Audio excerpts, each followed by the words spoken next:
There you go. Okay. Hey, everyone. I suppose people will trickle in. So this is the 30th webinar in the Secret Teachings of All Ages. And as you all know by now, this webinar series is available on makara.us under the subheading shown here, the circle up here for more Federation webinars, and then the webinars in progress. You should check out some of these others like the esoteric healing services and is the seed group still going? Yes, it is. The next one is actually going to be Saturday. It's coming Saturday. So. Oh, okay. So yeah, check those out. And previous webinars are available, also available on YouTube. And you know the drill. You can just do a search for my name and the webinar series you're interested in. So during our last webinar on the Secret Teachings, we took a look at the mystery schools of both Adonis and Atis. Today, we'll pick up where we left off by rereading MPH's last paragraph on the Attic rituals. So could we get a reader, please? I'll start off. The mysteries of Attis included a sacramental meal during which the neophyte ate out of a drum and drank from a cymbal. After being baptized by the blood of a bull, the new initiate was fed entirely on milk to symbolize that he was still a philosophical infant, having but recently been born out of the sphere of materiality. See Fraser's The Golden Bough. Is there a possible connection between this lacteal diet prescribed by the Attic rite and St. Paul's allusion to the food for spiritual babes? Seleus gives a key to the esoteric interpretation of the Attic rituals. Sibyl, the Great Mother, signifies the vivifying powers of the universe, and Attis, that aspect of the spiritual intellect, which is suspended between the divine animal spheres. The mother of the gods, loving Attis, gave him a starry hat, signifying celestial powers. But Attis, mankind, falling in love with a nymph, symbolic of the lower animal propensities, forfeited his divinity and lost his creative powers.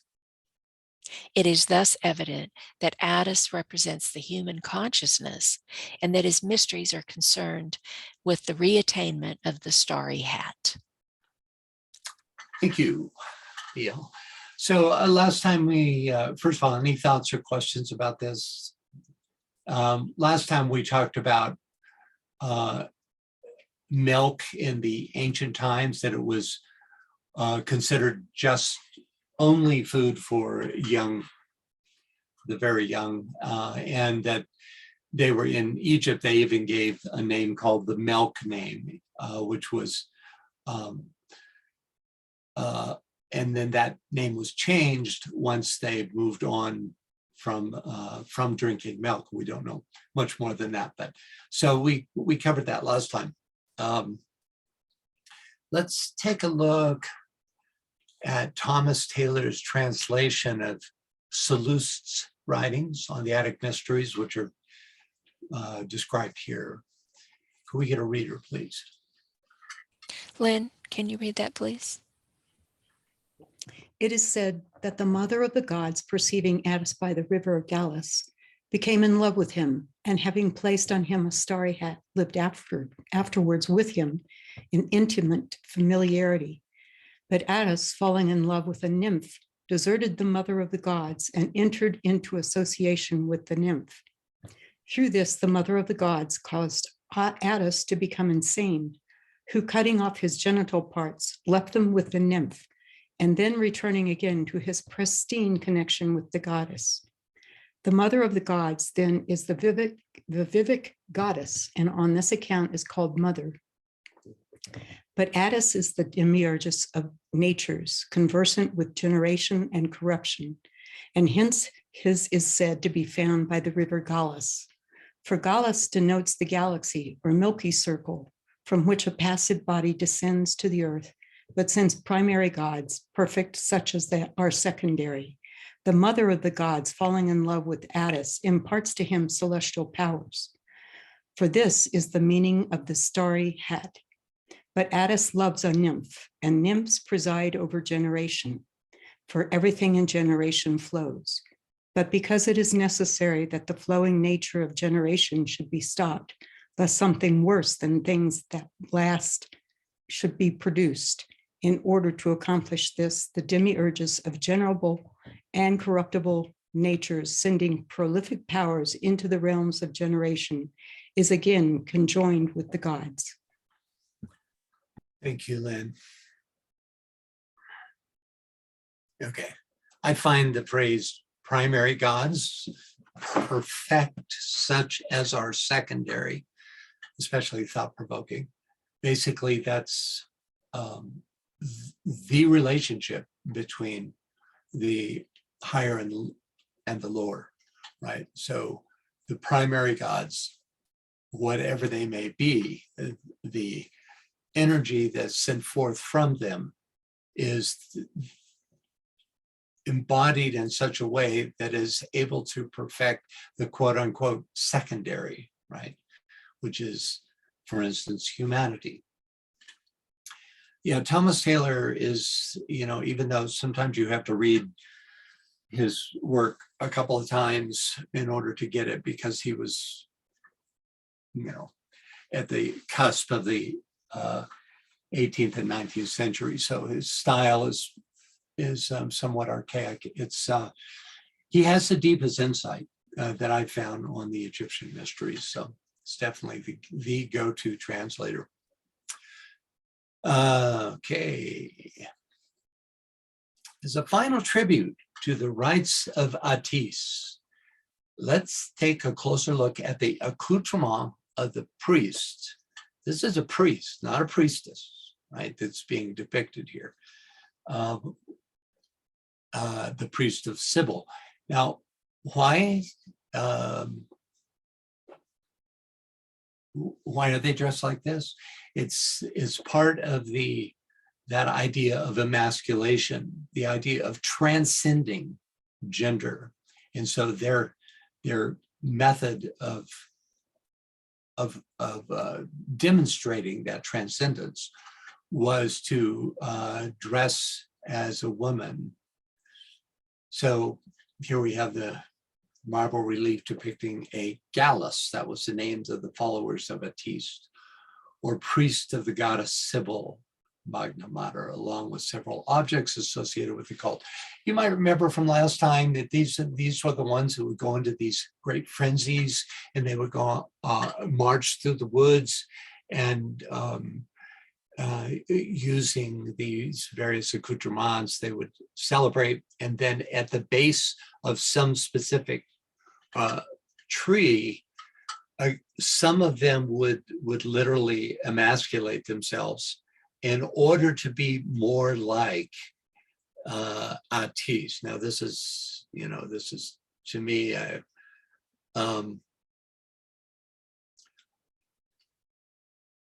a choice that does not represent the highest spiritual path. This wouldn't ever be sanctioned by the hierarchy, for instance. It's a misinterpretation of the metaphor, which emasculating was supposed to represent, right? But this is the historical reality. Francis? Yeah. Efrosini says that she thinks they're eunuch priests. Yeah, indeed. Yeah, they were eunuch priests, right? And they dressed as you see here. So I just want to go through these symbols because they're somewhat interesting. First, we see the cymbals, tympanum, that's that drum, and the double Phrygian flute used by the worshipers of Attis, which I showed, I think, in the last webinar with this figure. You see the cymbal hanging from the tree trunk here. This is the flute, and here you have the tympanum, right? And then we have the headdress with the plaque showing Attis and Jupiter Zeus. You have the suave dress, female rather than male clothing. Then along with that, you have this long ribbons bound in the priest's curling hair, a breast plaque showing Atis, whip of knuckle bones for self-flagellation,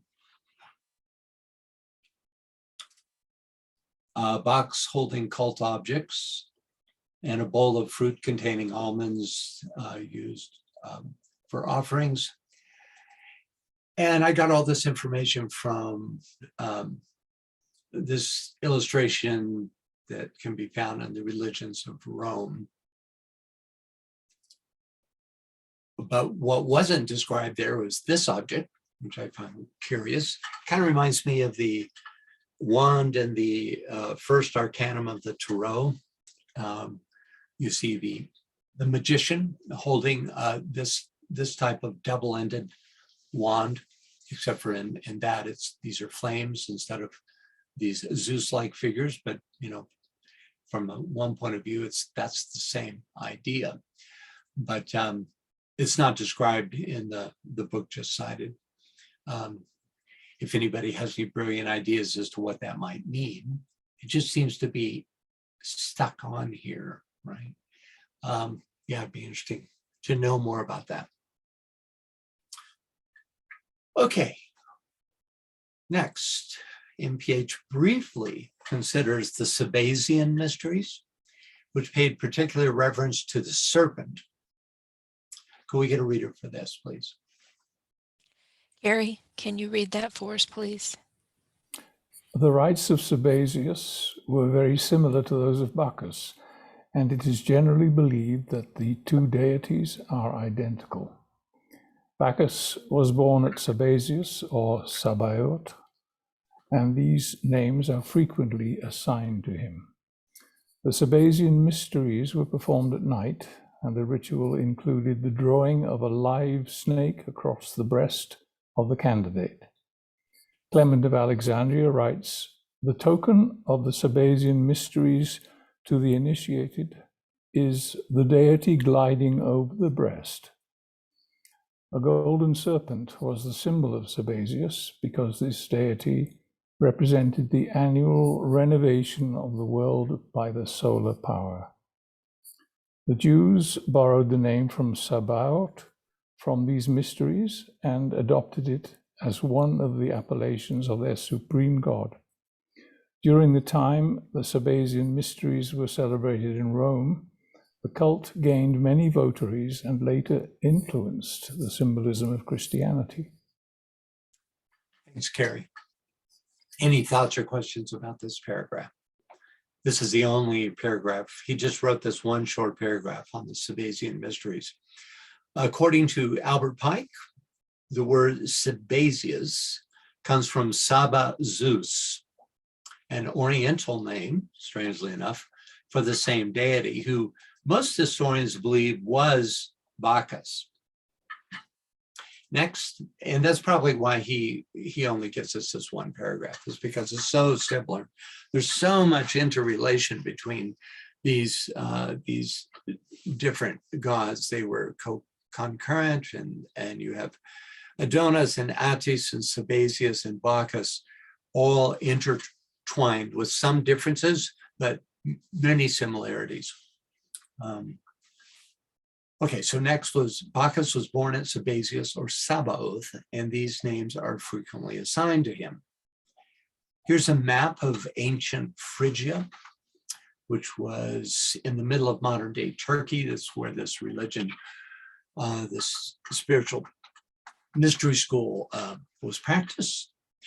And try as I might, I couldn't find the town Sebesius, Sabaoth, on this map, but town names changed over the centuries, and so it may have been there in an earlier time.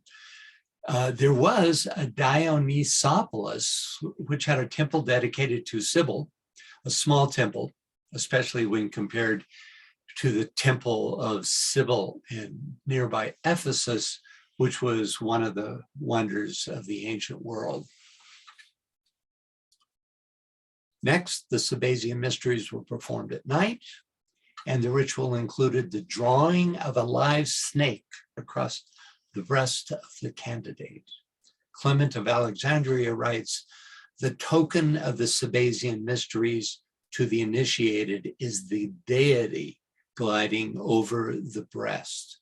So, you have to imagine that there was an occult understanding here to recognize the serpent as deity.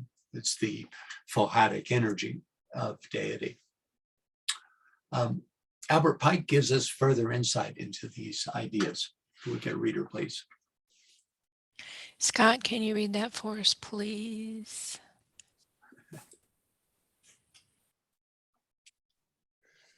He, Bacchus Sebesius, was honored in Greece with public festivals and in simple or complicated mysteries, varying in ceremonial in various places, as was natural, because his worship had come thither from different countries and at different periods. People who celebrated the complicated mysteries were ignorant of the meanings of many words which they used and of many emblems which they revered. In the Sebesian feasts, for example, the words EVOI, Sabbat, were used, which are in no wise Greek. And a serpent of gold was thrown into the bosom of the initiate, an allusion to the fable that Jupiter had, in the form of a serpent, been with Proserpina and begot Bacchus, the bull. Whence the enigmatic saying repeated to the initiates that a bull engendered a dragon or serpent, and the serpent in turn engendered a bull, who became Bacchus. The meaning of which was that the bull, Taurus, which then opened the vernal equinox, and the sun in which sign, figuratively represented by the sun itself, was Bacchus, Dionysus, Sabaeus, Osiris, etc. And the serpent, another constellation, occupied such relative positions in the heavens that when one rose, the other one set, and vice versa. The serpent was a familiar symbol in the mysteries of Bacchus. The initiates grasped them with their hands, and as Orpheus does on the celestial globe, and the Orpheo telesis, or purifying of candidates, did the same, crying as Demosthenes taunted Aeschines with doing in public at the head of the women whom his mother was to imitate. Someone needs to read that in Greek. Yes, or something like that. Thanks, Right. Scott. Yeah. Yeah. So the point here is that this Orpheus, who is this figure in the heaven who holds the snake. This is actually a constellation that precedes the Taurus, the bull of Taurus, right? And so that's why one gives birth to the other, probably having to do with the nightly setting of these constellations in the night sky. That's the idea behind this. And this is all significant in the initiation of this particular rite. But another important point here, it's been brought up before, is that Taurus was then opened the vernal equinox, right? And so that's why Mithras also worshiped the bull. And, you see Mithra cutting the bull's throat. Some of you may remember that. Okay, yeah, it's a little bit difficult here, but gives you some idea of the this particular Sebesian mystery. Are you going to note the Taurus Mountains? Go ahead. Note that. Go back to your map of Phrygia. It's in the middle of it. Oh, good point. Let's go back there. Go back another one. Historian, Well, it's right there. Yeah, Taurus Mountains. Historian Mountains right here. Yeah, so all this mountain range was named after the one of the symbols of their mystery religion, you could say.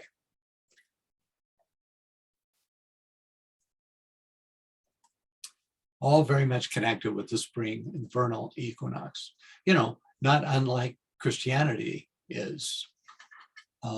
It's just that the sign of the equinox has shifted. Okay, let's see. So next up, a golden serpent was the symbol of Sebesius because this deity represented the annual renovation of the world by the solar power. In Greek mythology, this solar power was, of course, Zeus. So could we get a reader for this? I hope this doesn't offend anybody, but it is an ancient painting.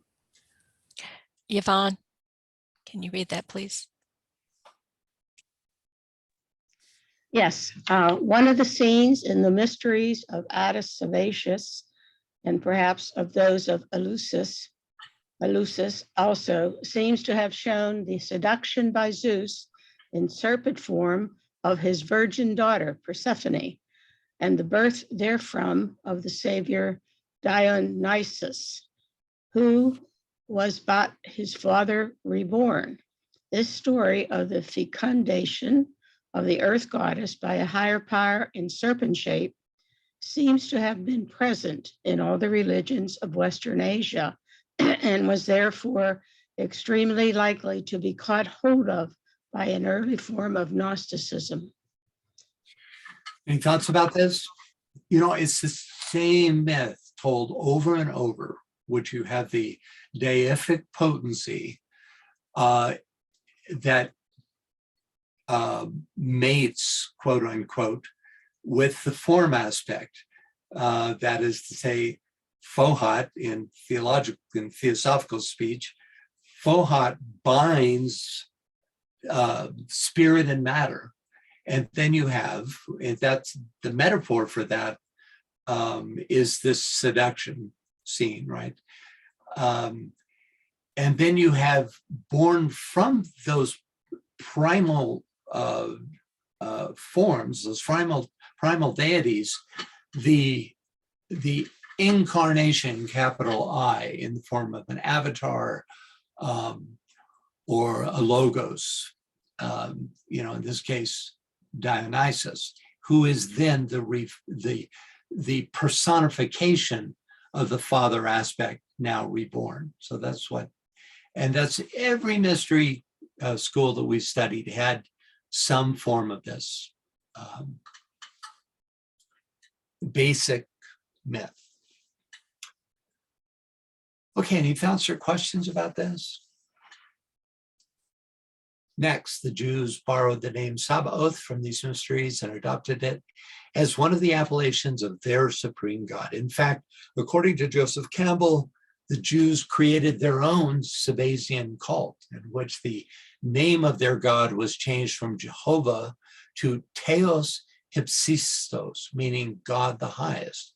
Here are depicted, first on the far left, a stele with the names of worshipers of Zeus Hypsistos, and two votive pendants with inscribed dedications to the same. And these are converted Jews who took on this religion. So it had Sebesian, Sebesios and the Sebesian cults had huge influence in Roman times.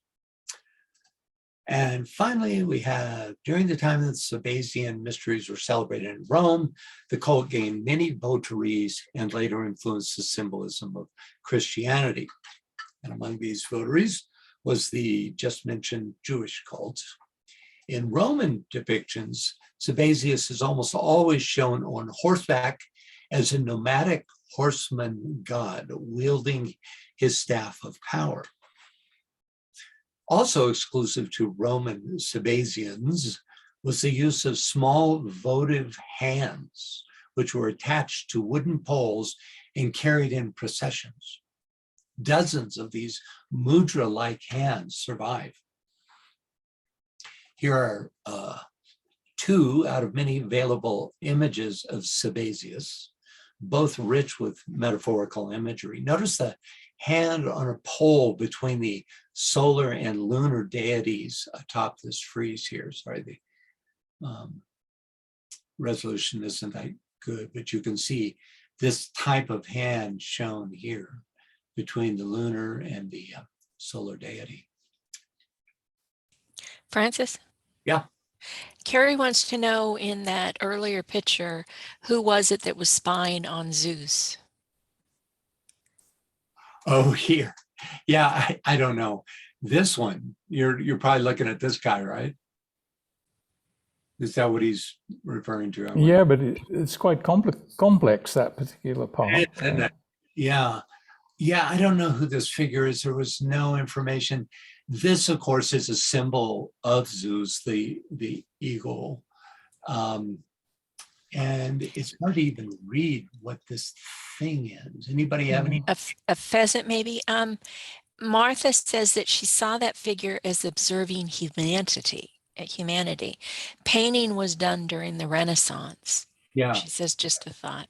Early, yeah, 1520, 1526, that's pretty early.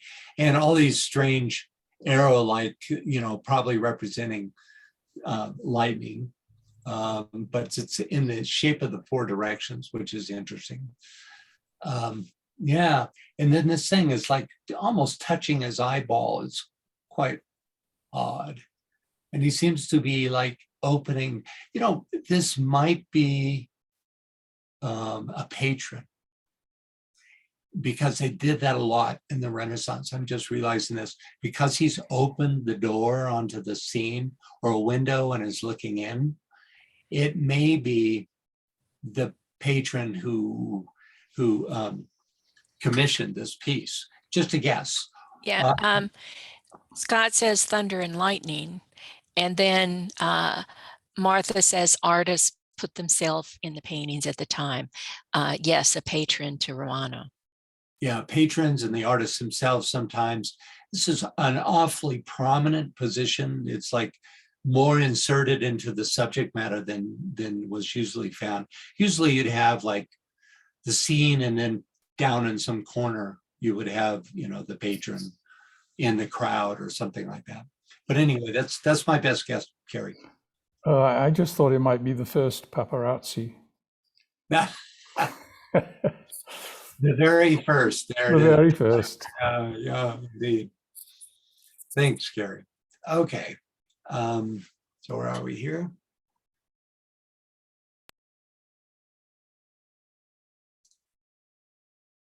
Okay.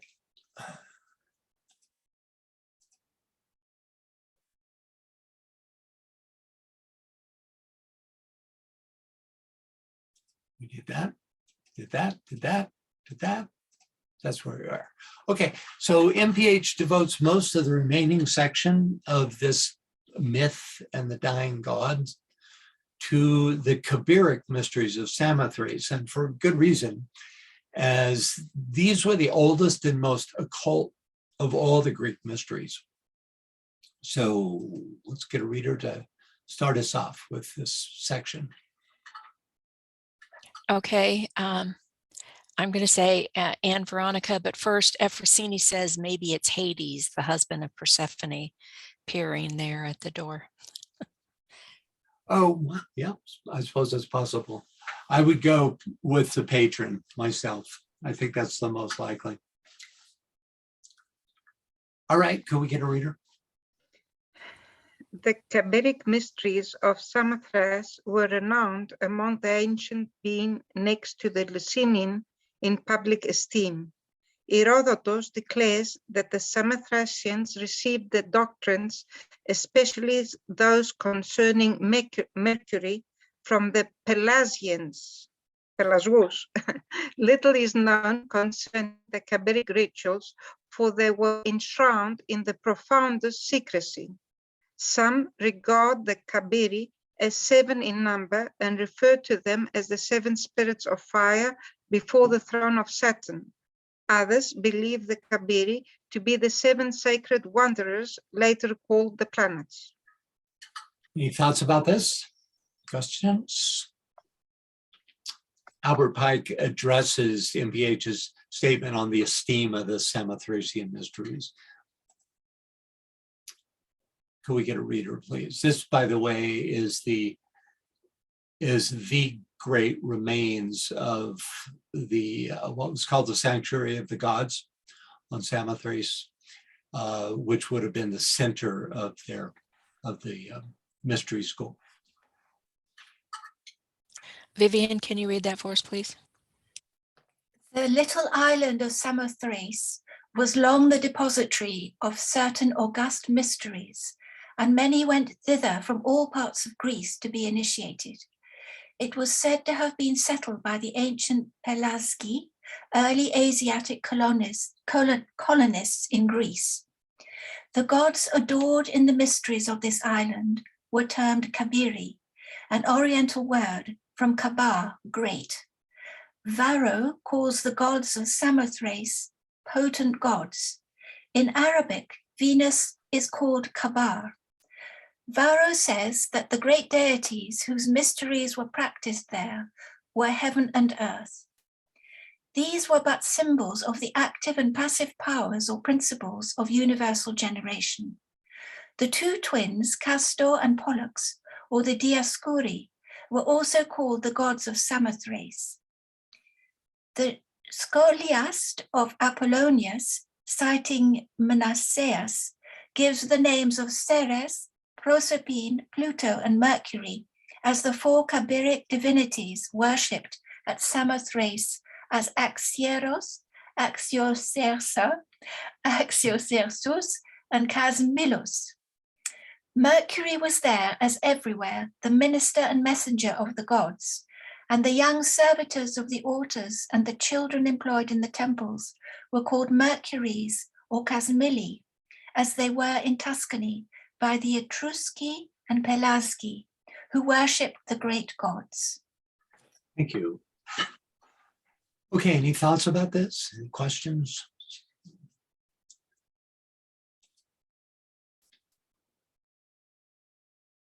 So the term Pelasgian refers to any of the ancient indigenous inhabitants of the region bordering the Aegean Sea before the development of ancient Greece into a series of city-states that we knew it to become. I was wondering if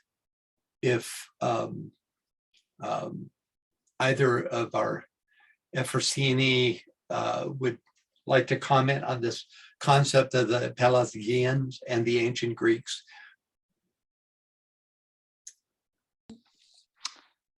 I don't know much for this. Yeah, okay. They were believed to have come from Pelasgia, which was in Turkey, but they colonized Greece before it became, the great city-state that we came to know.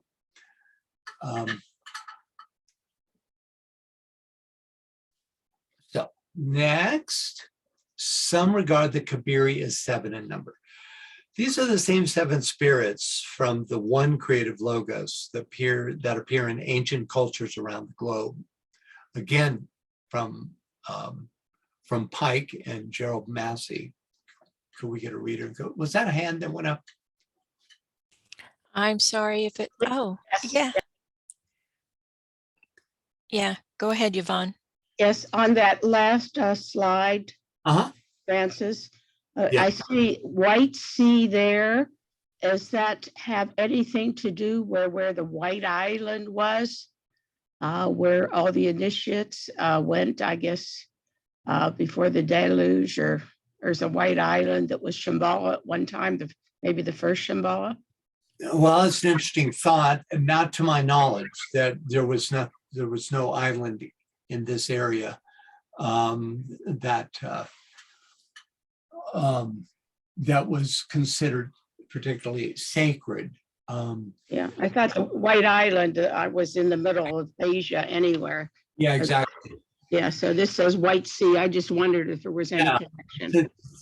Yeah, not that I know of. And I'm not sure why it was called or is called the White Sea, which is probably what Akdegnis means also. All right, thank you.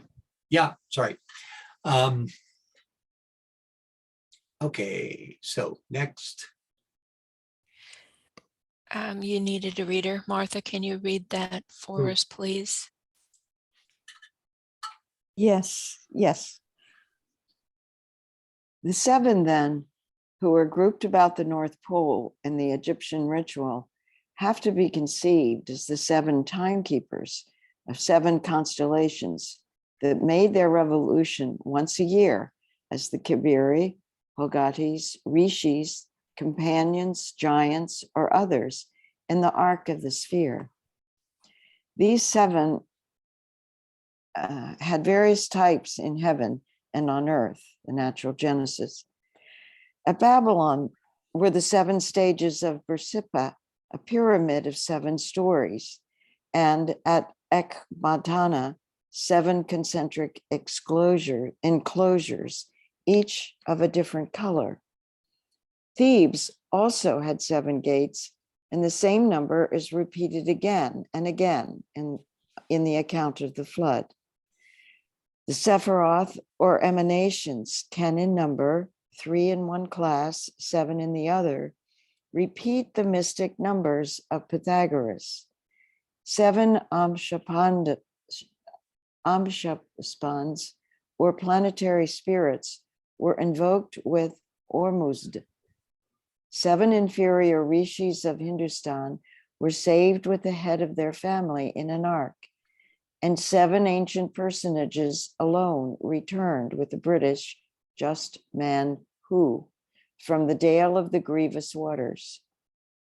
There were 7 Heliadae, whose father Helas, or the sun, once crossed the sea in a golden cup. 7 Titans, children of the older Titan Kronos or Saturn. 7 Coryphantes and 7 Khabiri, sons of Siddiq. 7 primeval celestial spirits of the Japanese, and 7 Carfesters who escaped from the deluge and began to be the parents of a new race on the summit of Mount Abordi. 7 Cyclops also built the walls of Tirius. I apologize for mangling any words for morals, dogmas. Quite well. And here you see illustrated the 7 doorways in the temple of Osiris at Karnak and Luxor, right? So why 7? What's up with that? Why is it always 7? Why not 6? Why not 8? Why not 47? Why this number? I'm not putting you on the spot, Martha. I'm asking this as a general question to everyone.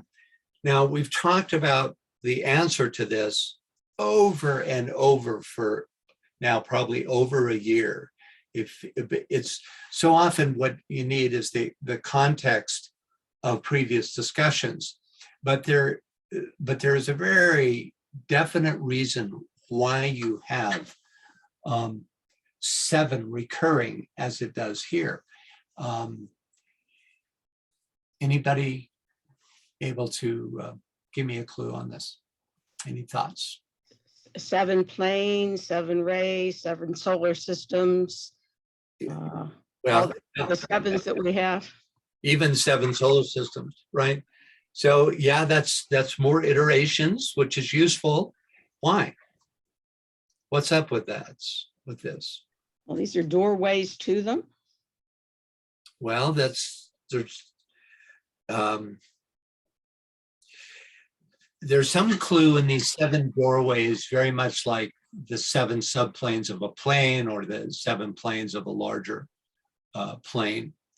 But that still doesn't answer this basic question. Any thoughts about this? I'm making a point of it because it's really core to all of the study of the mystery schools, including much of what we study in the secret doctrine, which is the deity, the unity, always manifests as 7. So the unmanifested is always unity. oneness. In manifestation, that demonstrates, creates sevenfold always. And then these are given names. There's 7 basic colors, 7 rays, 7, etc. All, the list we've been through here, all belong to the unity that is the unmanifested. And that these, for instance, these 7 gates in Thebes or here at Luxor are a manifestation of the one unmanifested gate, you could say, right? And that would be true of every example here. Saturn is the 7th ring. I have an illustration of that a little later on, or the 7th sacred planet, right? And it's considered the manifester, the overseer of cycles, which is manifestation. So, whenever you run across 7, that's what's up with that, right? So it's not like, well, if there was one less, it'd be 6. It just happened to be 7. If there'd been one more, it'd be 8. It's not like that. It's the means why. And I think the root of it has to do with rays, and because they are the fundamental 7 streams of energy through which deity reveals itself or manifests itself, right? So Martha says, first, thanks for raising this question. And Carrie says, pretty much following on what you just said about the rays, he says the 7 colors of the rainbow emanating from the sun. yeah, there's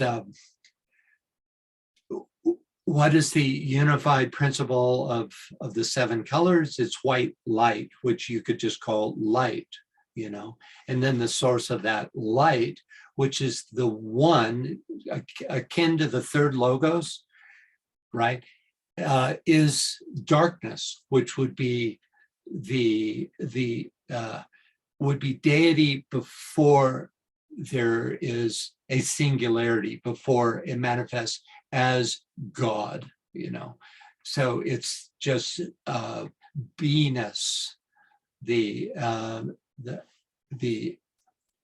deific principle, you could say, before it actually manifests as a God, which then manifests as 7. So anyway. Janet says, I have the herder symbol dictionary. Would you like me to read it? Sure. If it's relevant to our conversation, feel free. Let me find her. Right there. Can you hear me? Oh, yeah. Yeah. Okay. Okay.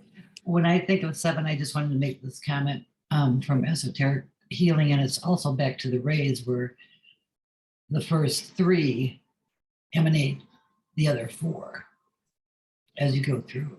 So that's how I kind of relate to it. Anyway, okay, so 7, a number regarded since antiquity as holy, probably because of the 4 different phases of the moon, each of which measures 7 days.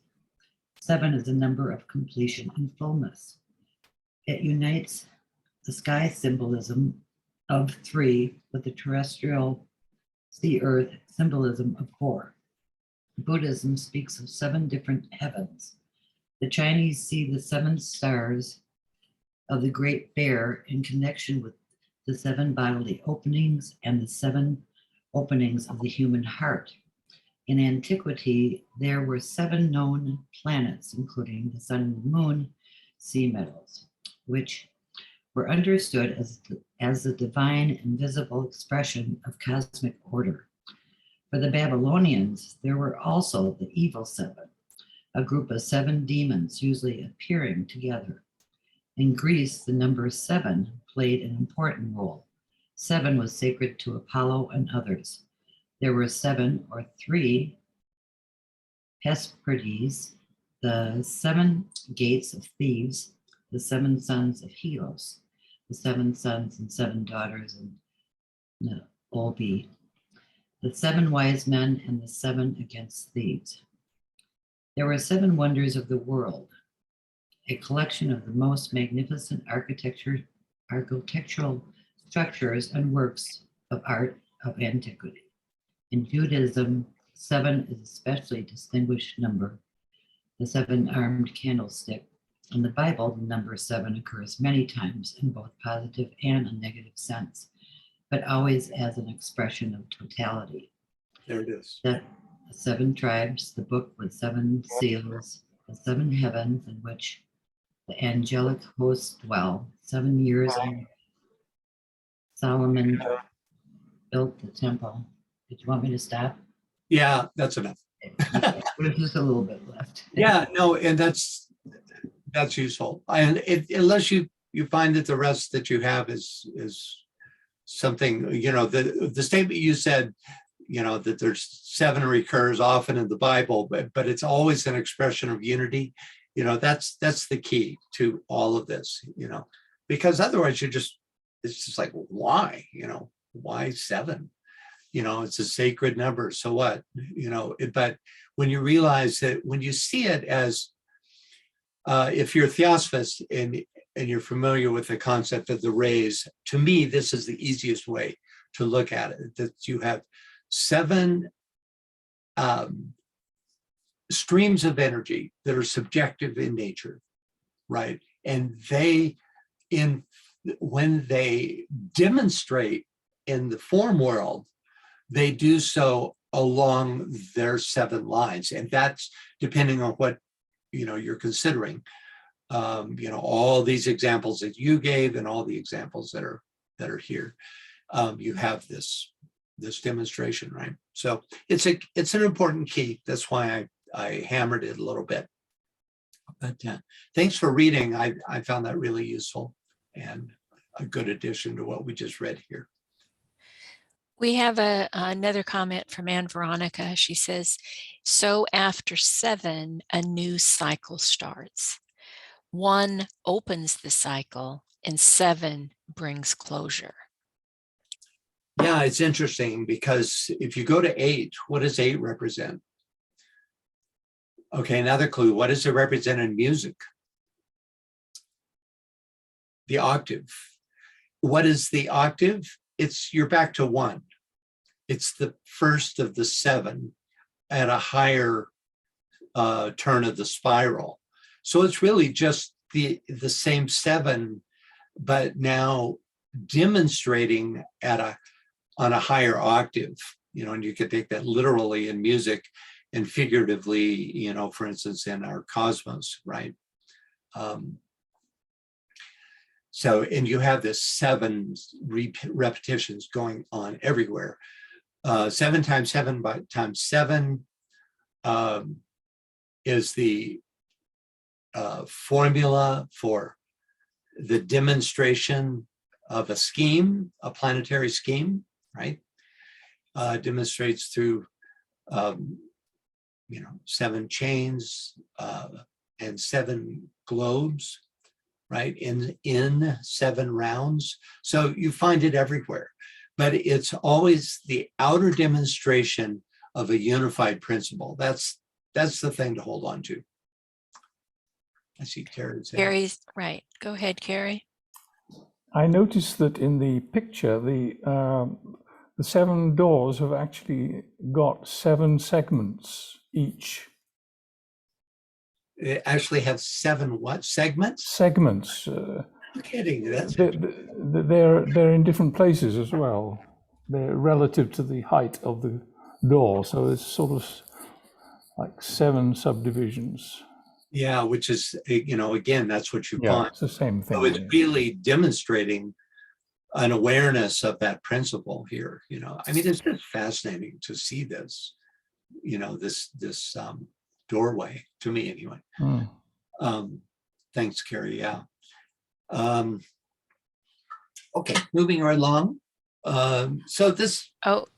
Sorry, one more comment. Jeremy says, after polling more than 44,000 people around the world's favorite number is 7. Yeah, not surprising, is it? There's something fundamental. It's, we consider it a lucky number in the West. I know in China, 8 is the lucky number, so that's not universal, but yeah. So And Vivian says, coincidentally, today is the 70 year of Queen Elizabeth's reign. yay, that says an extraordinary thing. It is today, is her 70th year? Really? That this marks her 70th year? I thought it was a little later in the year. No, she was actually made queen on the 6th of February, 1952. Well, thank you for that. How extraordinary, truly. Yes. Mm-hmm. It will be celebrated formally in June. I see. That's probably what I'd heard. Yes, but it actually happened when she was staying in Kenya, in the treetops. So she visited Kenya and as a princess representing her father, but her father died that night. Right. So she had to return to England. Right. I remember that. I watched The Crown, and that was depicted in there. It caused consternation with her and her new husband. But yes, all hail Elizabeth. How that's extraordinary, especially considering how stressful the job is. Okay, so back to the text. Mike has given us here a general overview. Now let's take a look at HPB's perspective on the Khabiric influence in ancient Samatharis, beginning with the caption, please. Okay, let me try this. And again, I'm so sorry for butchering some of these words. The Kumara Kartikaya at the entrance to the Batu Caves near Kuala Lumpur, Malaysia. Those who know anything of the Samuthrasian Mysteries will also remember that the generic name of the Khabiri was the Holy Fires, which created on 7 localities of the island of Electria, or Samothrace.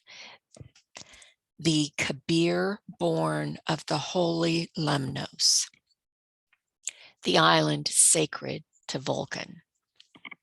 If one studies comparative theogony, it is easy to find that the secret of these fires was taught in the mysteries of every ancient people, preeminently in Samothrace.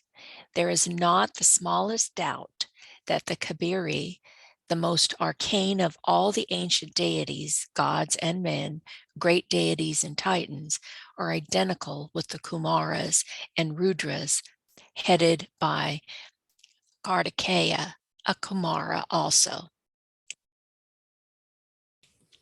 This is quite evident even exoterically, and these Hindu deities were, like the Khabiri, the personified sacred fires of the most occult powers of nature.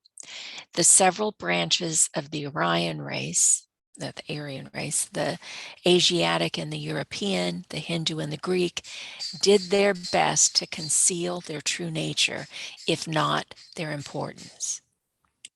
Any thoughts about this? Those of you who are somewhat familiar with the secret doctrine will see the revelatory quality. As Theosophist, this is perhaps the key quote on the Khabiri.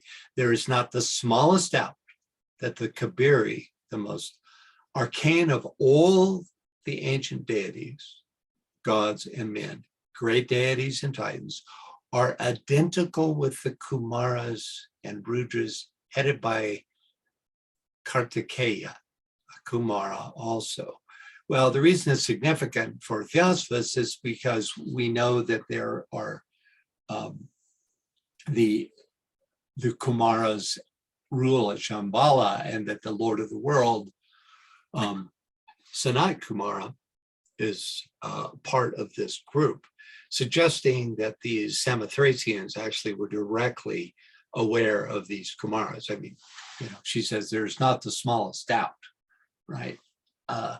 So this really, in my estimation, really raises the level of this particular mystery school, takes it out of what you find in almost all the others, more oriented towards the lunar gods, Persephone,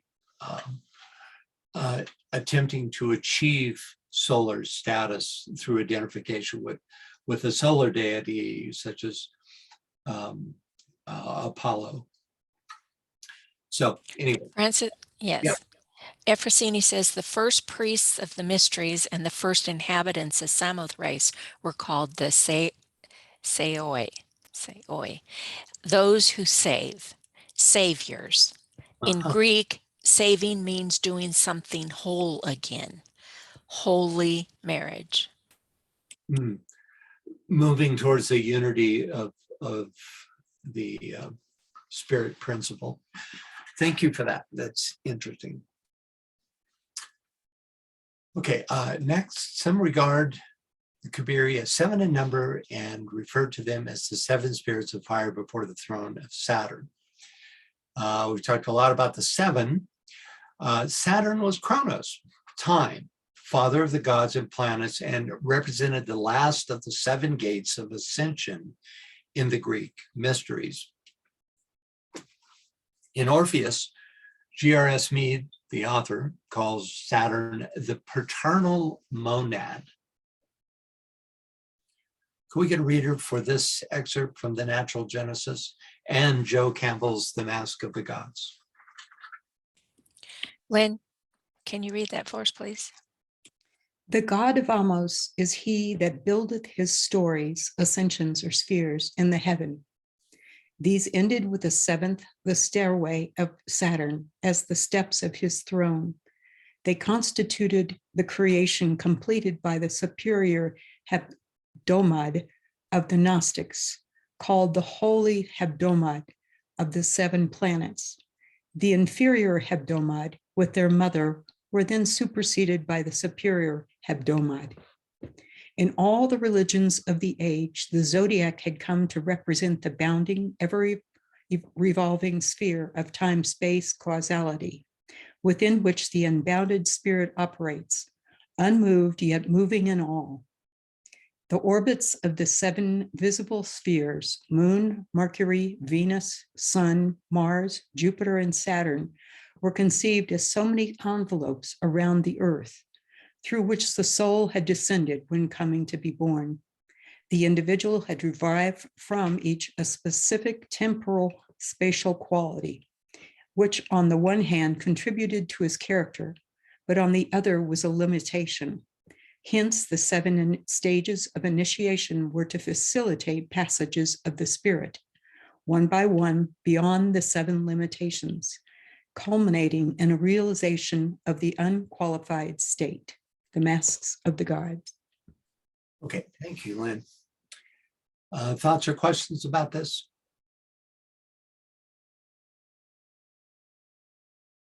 Okay.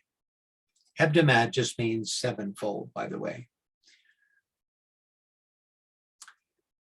The assertion then is that these 7 gates or 7 spirits of fire before the throne of Saturn are themselves the Khabiri.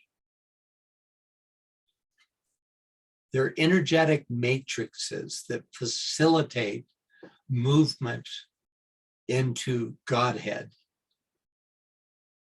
Okay, next up, can we get a reader, please? Scott, can you read that, please? Yeah, I had a thought on the last one. Mm-hmm. Just looking at the geocentric model of the solar system, which we're familiar with and which ruled the world for so long, at least in exoteric understanding. This is Earth-centered, and we know the planets in this order. What Right. does it look like when you move it to Venus or to Mars and put them in the center? Yes, indeed. And, or, you know, the sun, which is, of course, soul-centered astronomy. Sure, but it's another one of those, like, we have our own North Star, but what is Venus's North Star? Or Mars, or anybody, just, I don't know if you remember, but one time we actually we had, did figure those out. we had some software that allowed us to, long gone now, so much for everything being evolutionary. But anyway, you could locate yourself anywhere in the solar system, and then the stars would configure accordingly. And so I remember we located ourselves on the North Pole of Venus, and then took a look, and of the sun, and then took a look. And that was really illuminating to see which constellations were directly overhead of the sun. Unfortunately, I don't remember anymore what it was, but yeah. So indeed, if you had a, you know, it wouldn't really be that hard to figure out if you had a Venus-centered series of planets, because except for a reversal, and notice this, folks, that Venus, which is called Lucifer here, and Mercury are reversed. Otherwise, there are in direct, the rings show how far they are from the planet Earth, right? So the moon is closest, then you have Venus, then Mercury, then the sun, and et cetera, going on out to Saturn, right? So you could easily do that with Venus in the same way, and get this same Venus centered. But, you know, Venus has been, which is at least a full chain, is that right? Or is it just a full round? I think it's a full round ahead of us. They're in their 5th round, we're in our 4th. Would have superseded this kind of orientation some time ago, you know. but what would it be for, you know, in their cosmology, their esoteric teachings of a diagram like this, what would they be saying about the process of things and how things are, and just rearranging, just moving it to another planetary life and mythology and cosmology and everything? What's their story? When, you know, just another way of looking at it, just, Yeah. to me. Yeah, if it, even though you can, it's, you know, it's got to be a rhetorical question. We can't answer it. But the fact of the different orientation, the different perspective, you know, shows how Earth-centered ours is and how relevant to the Earth. You know, I'm thinking of a couple of webinars back when we talked about something Thomas Taylor really made clear, which was actually, who was it? Proclus, I think, came up with the idea, or no, he didn't come up with it. He recorded the fact that the Greeks would have these combinations of gods. Remember that chart that had a combination of planets and god energy? So you have, for instance, an earthly pan, but you also have a solar pan and a lunar pan. And each of these would have the orientation of pan, or the, you could say almost like the ray type of pan, because, you know, this is very closely related to rays and subrays, isn't it? But then from the perspective of whatever planet, right? So for instance, a solar Athena would be like almost like cosmic mind, you know, it would be, whereas a lunar Athena would have a very, very different orientation, like lower mind, you know, for instance. So it's really, I found it to be it's really, really fascinating.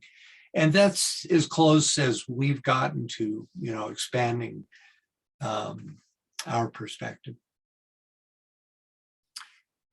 Any other thoughts? To an earlier comment, Lynn says maybe we could put Walter Pullen onto that. Oh, right. In terms of being able to give us a perspective, I bet his software already does it.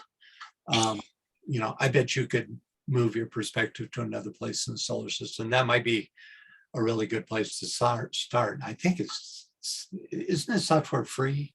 I think it is. It is. It's called Astrolog. And yes, he had a presentation a couple of years ago where he did just that. He flew us around the solar system.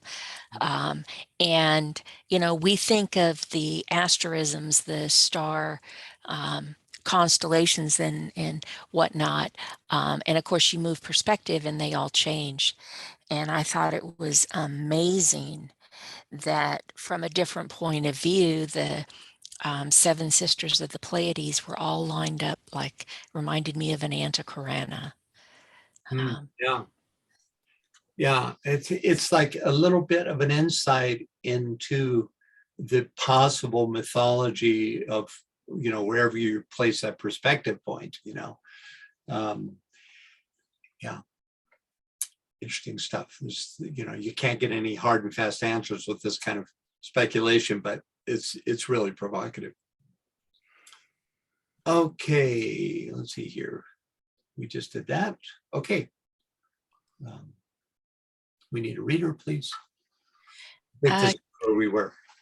Okay, Carrie, but first, Ephrosyne says the four names of Khabiric: Exeros, holy Eros; Axiosiros, Axiosirsa, Cadmilos refer to a sacred primordial marriage.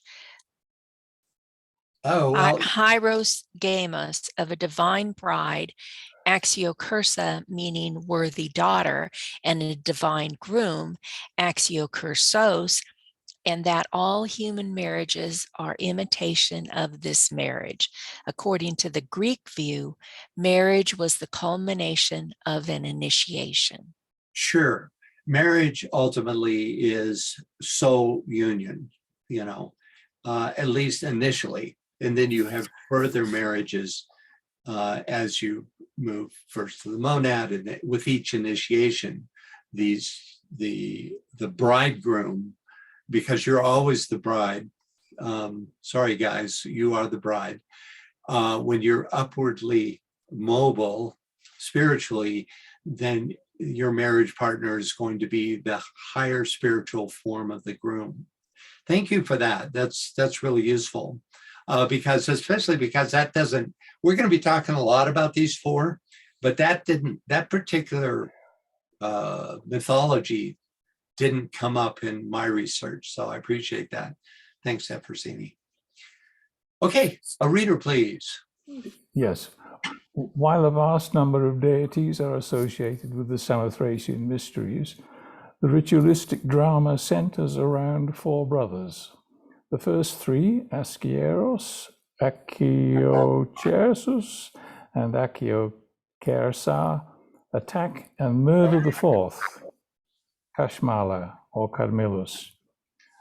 Dionysiodorus, however, identifies Askieros with Demeter or Demeter, Achiochersus with Pluto, Achiochersa with Persephone, and Kashmala with Hermes. Alexander Wilder notes that in the Samothrasian ritual, Cadmilus is made to include the Theban serpent god Cadmus, the Thoth of Egypt, the Hermes of the Greeks, and the Emeth or Asclepius of the Alexandrians and Phoenicians. Here again is a repetition of the story of Osiris, Bacchus, Adonis, Balder, and the Hiram Abiff. The worship of Attis and Cybele were also involved in the Samothrasian mysteries. In the rituals of the Khabiric is to be traced a form of pine tree worship, for this tree, sacred to Attis, was first trimmed into the form of a cross and then cut down in honor of the murdered god whose body was discovered at its foot. Thank you, Carrie. Any thoughts or questions about this? All right, first up. a vast number of deities are associated with the Samatharisian mysteries. Because the Samatharisian mysteries were kept strictly secret, historians and mythologists could and can only guess as to which of the gods were part of their Khabiric mysteries. From a more esoteric perspective, the quote, vast number of deities could be the correlative forces and fires associated with each of the 4 or 7 Khabiri. Next, the ritualistic drama centers around 4 brothers. This is a unique focus of the Samatharisian mysteries, unique that is to ancient Greece. But as we'll discover, the idea of 4 primordial brothers is often found in world mythology. Could we get a reader, please? For this, Vivian, go ahead. Vivian, can you read that, please? As in the case of the Kumaras, the number of the Khabiri is uncertain. Some say that there were only 3 or 4 only. Others say 7. Ashieros, Achiosersa, Achiokersos, and Camillus may very well stand for the alter egos of the 4 Kumaras, Sanat Kumara, Sananda, Sanaka, and Sanatana.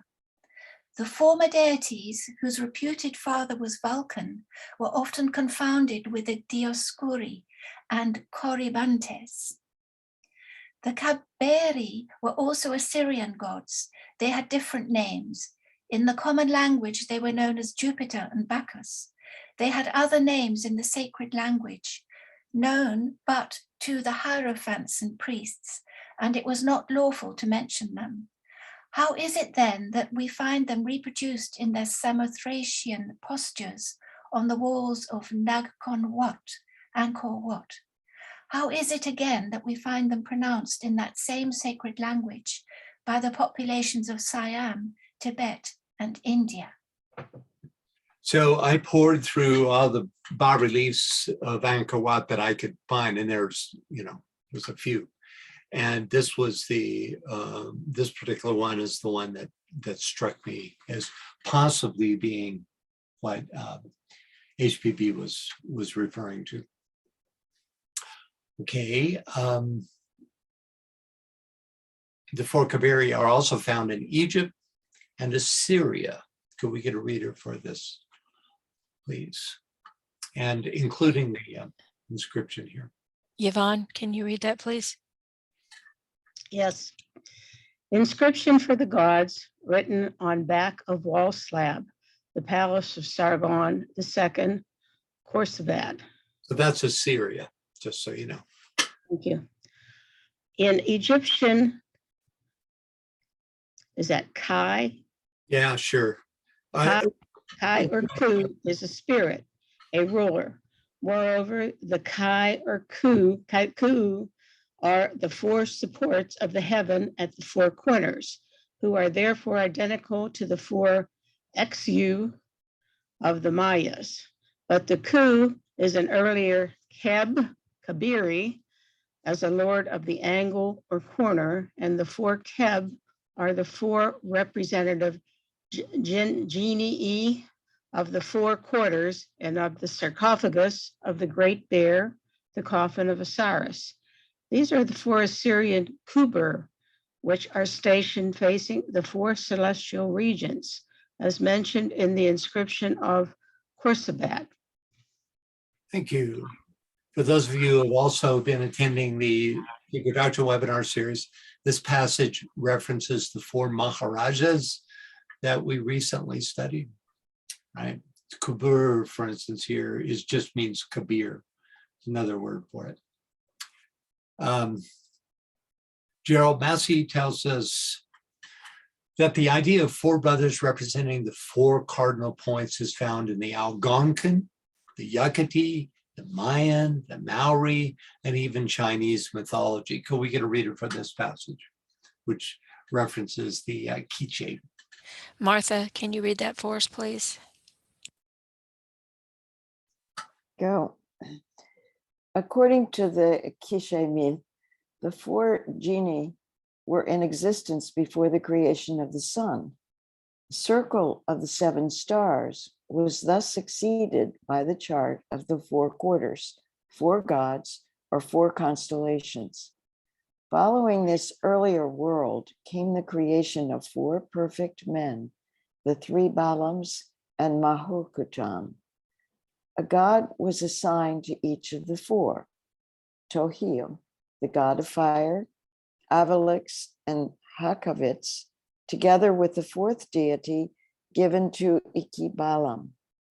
It was on Mount Hakavits, named after the divinity, that the sun was first seen to rise, whereupon the 4 men were turned into 4 cornerstones.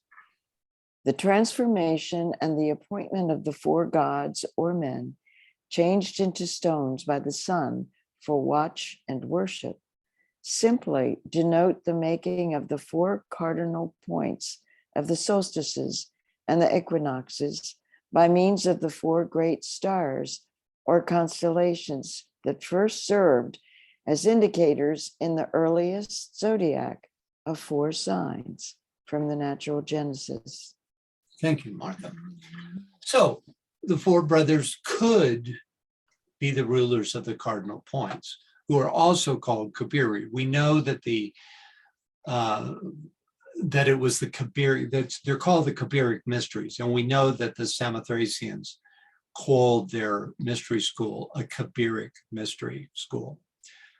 So, since these cardinal points are called Khabiris, that also could be what these 4 brothers are related to. Next, the first 3, Ashieros, Ashioshers, Ashioshersa, attack and murder the 4th, Kashmala or Cadmilas. Dionysiodorus, however, identifies Ashieros with Demeter, Ashiosus with Pluto, Ashiosersa with Persephone, and Kashmala with Hermes. So, to this point, we have 3 possibilities as to the identity of the Khabiri, the Samatharisian Mysteries. The most esoteric would seem to be HPB's idea that the Khabiri, quote, may very well stand for the alter egos of the 4 Kumaras. In fact, in a previous quote, she says, there is little doubt that it's the 4 Kumaras. Or the brothers may represent Khabiri that govern the 4 cardinal points, called also the Maharajas. Or, as suggested in the text of Heckathorn's The Secret Societies of All Ages, from which MPH probably got the info for the secret teachings, they may represent the main players in the Eleusinian mysteries: Demeter, her daughter Persephone, Pluto, Persephone's abductor, and the solar Mercury in the place of Apollo. Now, if we go with this latter hypothesis, which I think is an exoteric blind, possibly designed to, as a political move to ally the Samithrasia Mysteries with the very influential Eleusinian Mysteries, there is little doubt that Cadmilas was Mercury, since the ancient Hindu name for Mercury was Kadmala and the Tuscan name Furius Cadmilas. Among the Greeks, Mercury was also the god of thieves, which is interesting given the fact that Samothrace was a safe haven for all criminals. From the theosophical point of view, the 3 brothers who killed the 4th could represent the 3 lower sheaths, the lower mental, astral, and physical, who through the act of incarnation symbolically kill, or rather obfuscate, Cadmilas, the soul. In Greek, it would be phren. This quote unquote killing is actually a redirection of energy, redirecting towards incarnation. As HPB says in Isis Unveiled, when a force has disappeared, it has simply been converted into another force. So the 3 lunar principles on one hand and the 1 solar on the other form a duality, also represented by Castor and Pollux, which were revered at Samothrace. Note the similarity of the names of the three sublunar brothers, Ashieros, Ashiochersos, Ashiochersa. And then we had the fourth, Cadmilas, whose resurrection represents the recovery of the solar principle by means of the mysteries, which makes the next observation less surprising. Cadmilas is made to include the Theban serpent god Cadmus, the Thoth of Egypt, the Hermes of the Greeks, and the Emeph or Aesculapius of the Alexandrians and Phoenicians, all solar gods. Here they are, the four just mentioned. Note the common root in Cadmilas, Cadmus, and Caduceus, the latter always associated with Hermes, as well as Asclepius, son of Apollo, who represented the healing aspect of the medical arts, still does. Note the Caduceus, which represents the healing arts to this day. As mentioned, Hecathorn's secret societies of all ages confirms the sublunary identities of the other three brothers, associating them with their Roman equivalents, Ceres, Pluto, and Proserpina. But an essay by M. Uvarov puts forward a more esoteric hypothesis. Can we get reader? We'll start with the Hecathorn and then followed by the Uvarov. Okay, hold on just 1 minute though. Efrosini says, the priest of the mysteries asked Lysander, a candidate for initiation into the Khabiric mysteries, what is the greatest crime he committed against God? Neophytos had to prove that he had offended the divine order, and the priests had to cleanse his sin. A story of crime and purification, the three lower planes that kill the soul and its atonement. Yeah, indeed. And this would be the lesser mysteries. You know, these would actually took place on Lemnos, close to Samatharis. Samatharis was reserved for that final mystery after the purification had taken place. Thank you for that. Okay, and Anne Veronica, can you read that for us, please?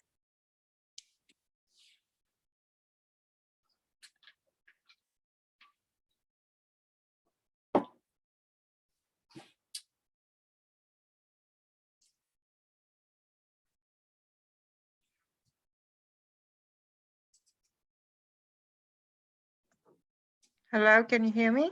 There you go. The name of the Khabiri was derived originally from Phoenicia. The word signifies powerful. There were four gods, Acheros, Archeresus, I'm not saying it well, It's all right.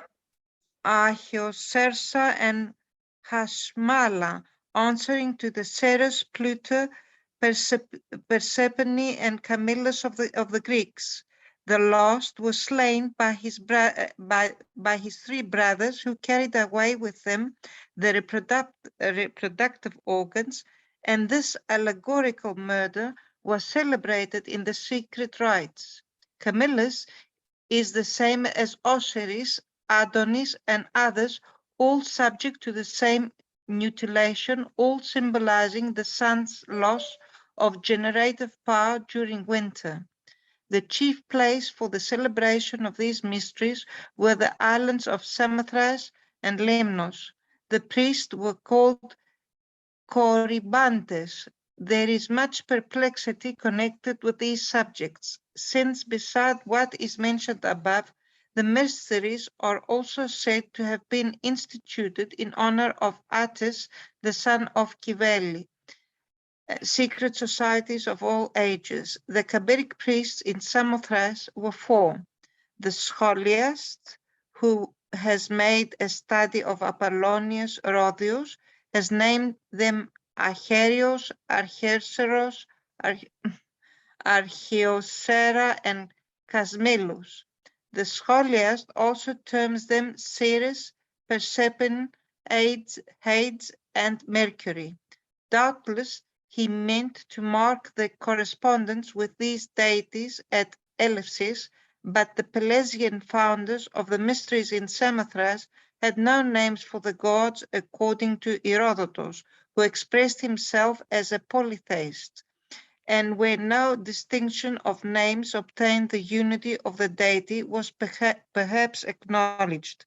These Samathrasians, Khabirs, therefore, as the word Khabir implies, were rather powers or attributes than deities. Essay on the Mysteries of Ellipsis by M. Uvarov. Thank you. Sorry. No, you did quite well. Any thoughts about this? You see, we're getting so many from really learned sources, so many different understandings. You know, most of the mystery schools we studied, pretty united in terms of what the gods meant, what the makeup was, but that all goes out the window with Samatharis. There's many different interpretations. Yeah, I see Scott has his hand up. Scott, go ahead.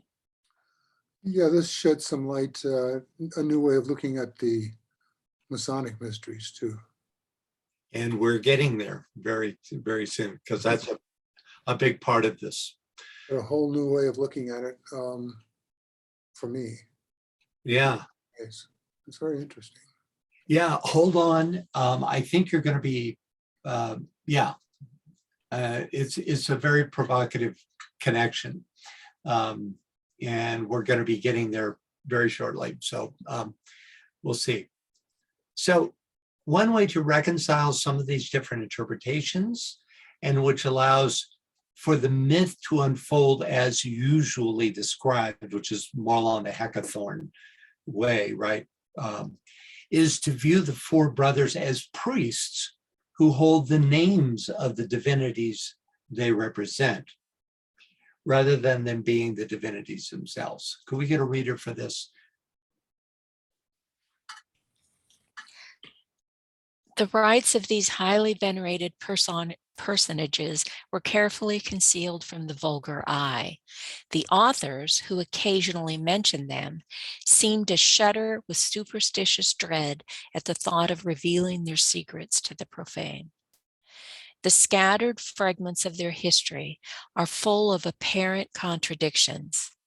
And in addition to these difficulties, their officiating priests were not infrequently confounded by the gods whom they worshipped, since both were called by the common name of Khabiri.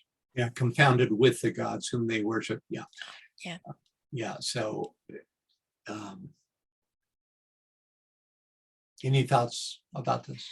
I'm still blown away by the last passage and the fact that they weren't deities, they were attributes. They were powers. Yeah, the idea that they were, you always have an esoteric and an exoteric developed form of presentation, and because the uninitiated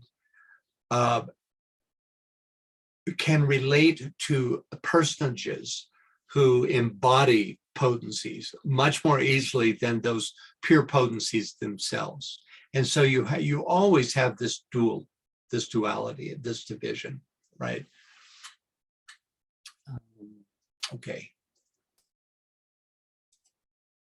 Okay, so finally, modern scholars on the subject warn that there is no definitive evidence supporting the nature of the Khabiri or of the rites observed on Samatharis and Lemnos. So this is the scholarly take, what we're about to read here.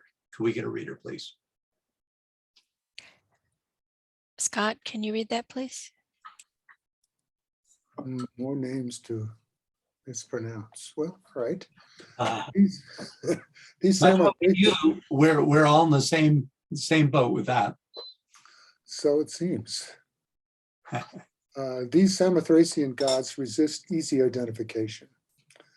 Despite their patronage of one of the most prestigious cults in the ancient world, their character remains obscure. The literary evidence is fragmentary.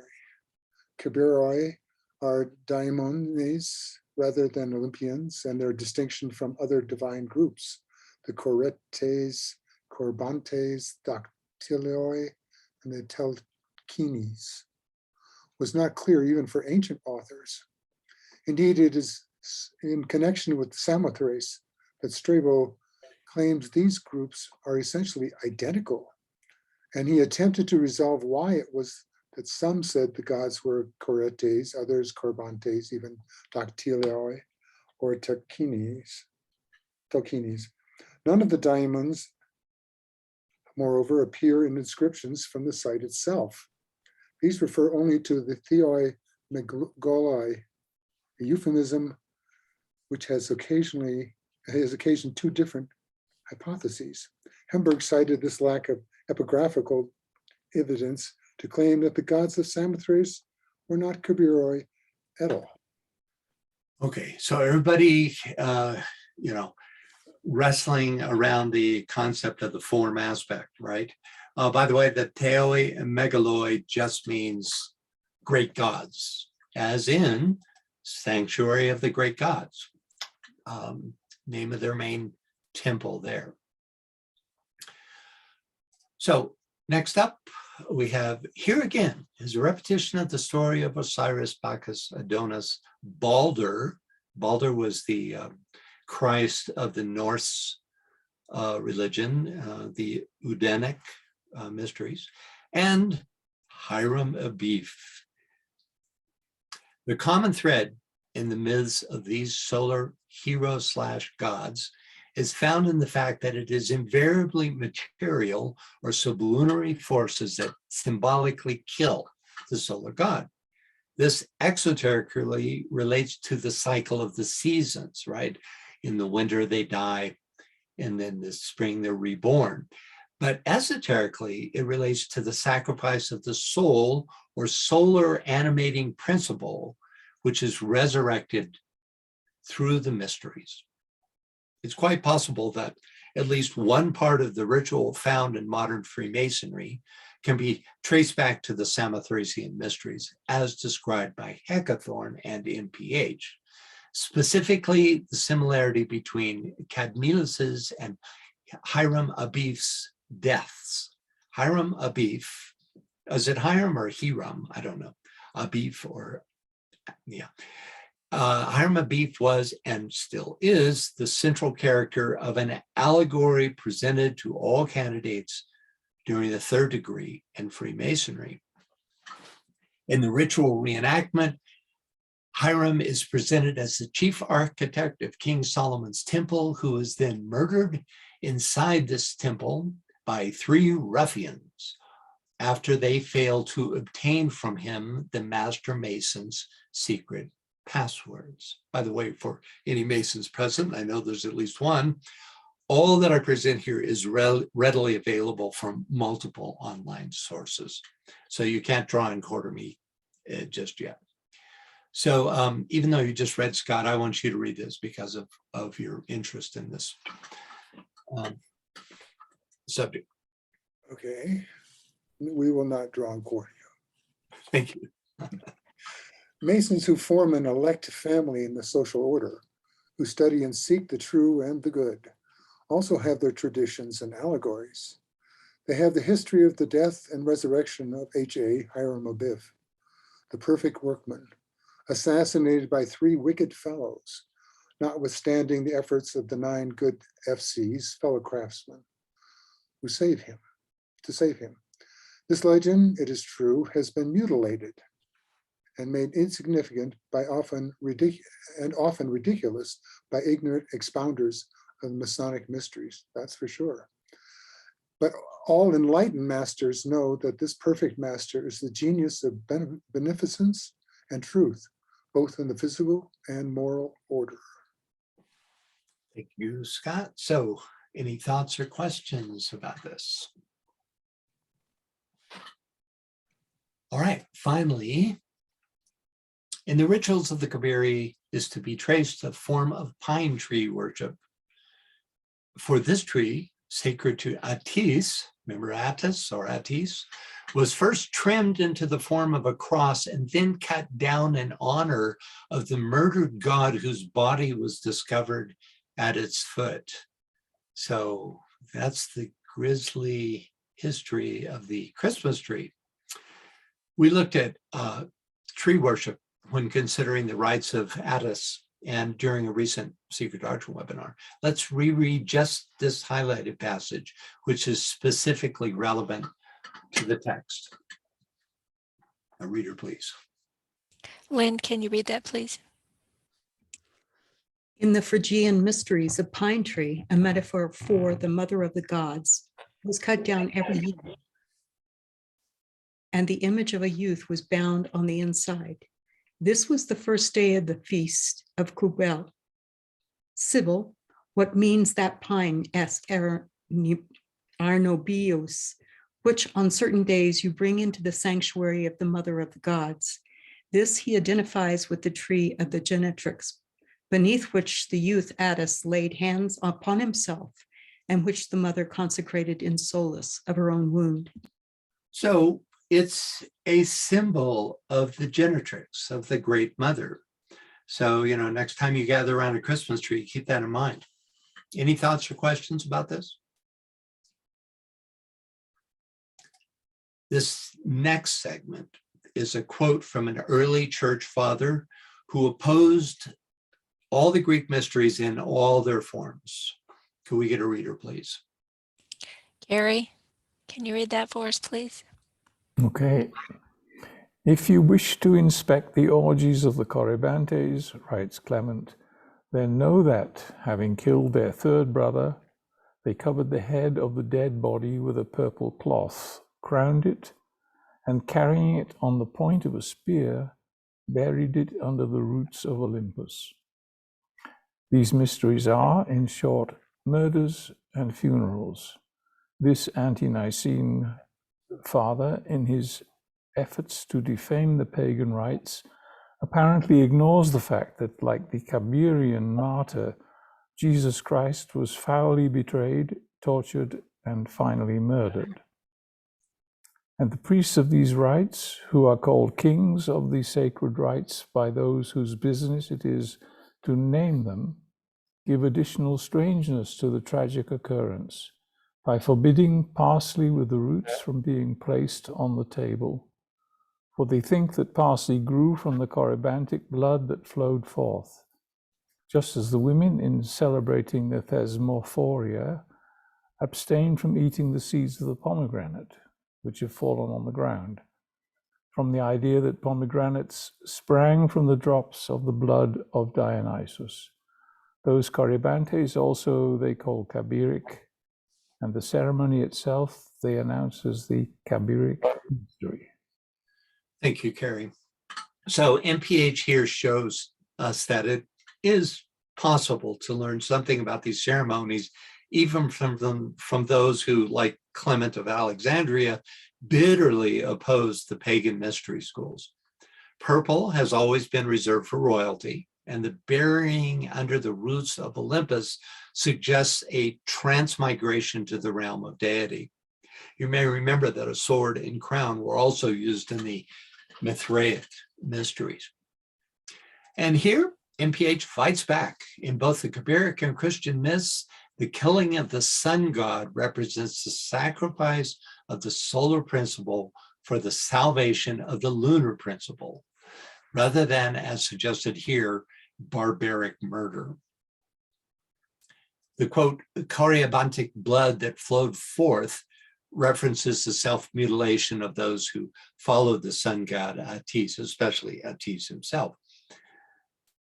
This odd detail about parsley would have likely been lost had not Clement brought it to our attention.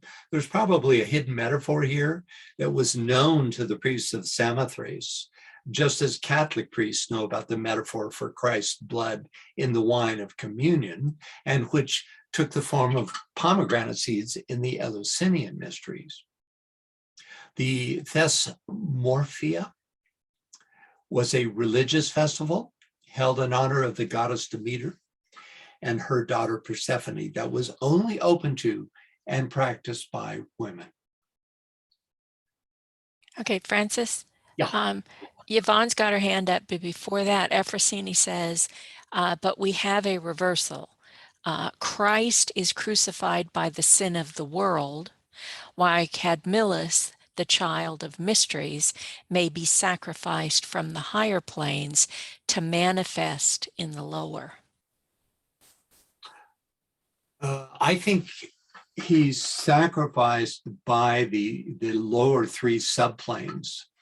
In other words, the very fact of incarnation sacrifices the Cadmilus in each of us. It's really the sacrifice is an obfuscation, right? When we take on form, then we re-identify with the lower mind, astral, and physical etheric bodies, and we cease our identification with the soul nature, and that's the killing, that's the sacrifice. But there's many ways to interpret this. And then Yvonne has her hand up. Go ahead, Yvonne. This was two slides back, Francis. This was on cutting, the one before that, cutting the head off. Covered the head of the dead body, purple cloth, crowned it, and carried it on a spear, buried it. This reminds me of the Hydra and Scorpio, the 9 heads of the Hydra, cutting the 10th, the sacred head off and burying it under a rock. Oh, yeah. That's I was trying to add a connection. Oh, there very well may be an esoteric connection here, right? Because that's the final unifying principle, you know. That's the 10th head, which is the true identity, whose form, nature, personality is the Hydra. You know, we're all Hydras walking around. You know, some of us have done some work on this scorpionic labor. But if you're a personality, to the degree that you're identified with that personality, to that degree, you demonstrate the Hydra, you know, in the world, right? So when you are finally,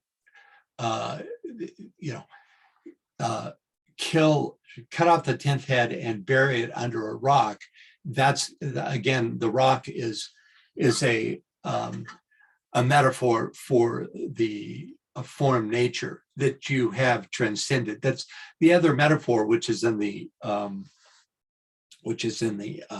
Herculean mysteries, is the raising of the Hydra out of the swamp, right? In order to be able to do that, but the work, in a sense, is done at that point, and then it's metaphorically completed with the slaying of the 10th head, right? And yeah, I like that idea. Yeah, I can't really make any more associations than that. But purple was always royalty. And the Mithraic mysteries, two of the accoutrements were a crown and a spear, and you actually held the crown before you on the point of the spear in your initiation ceremony. So I would say that that's very much related because it's of the same time period, but that's all I can do with it. Thank you for that. And then Martha's got her hand up. Go ahead, Okay. Martha. Thanks. I just wanted to comment on Ephrosyne's comments and contributions in the conversation. When Ephrosyne spoke to, we have a reversal, Christ is crucified by the sin of the world. Part of the reason that the doctors of the church wanted to crush the line between the ancient tradition and their um, teaching had to do with what's contained in what we're talking about, in that where there seems to be a big thread between the higher to the lower in the most ancient of times.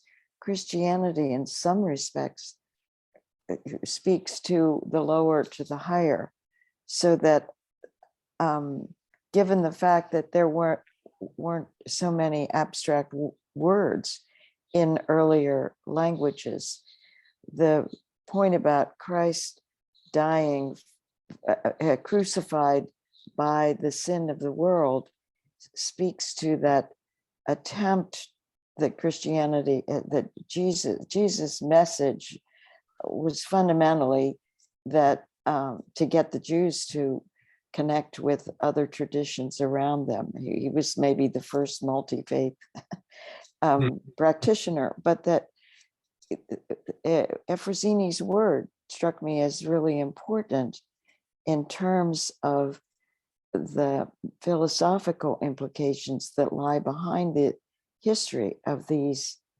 traditions. And maybe it's not important in some respects, but it really was important to me, since this is such an ancient tradition that we're connecting to.